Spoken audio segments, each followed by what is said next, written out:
আরও একটি গাছের সঙ্গে পরিচয় করিয়ে দিচ্ছি। গাছটির নাম হলো সফেদা। দেখতে পাচ্ছেন অজস্র ফল রয়েছে, প্রায় 150 পিস সফেদা ফল রয়েছে ছাদ বাগানের এই ছোট্ট টবটিতে।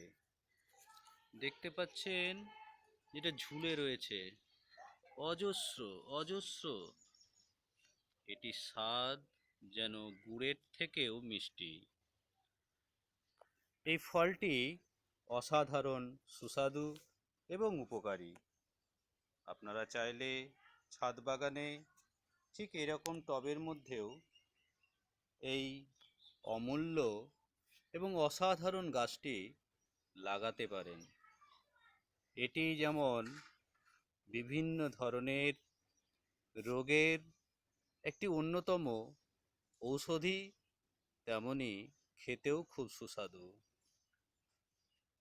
আগামী ভিডিওতে আপনাদের আরও গাছের সঙ্গে পরিচয় করিয়ে দেব। ধন্যবাদ।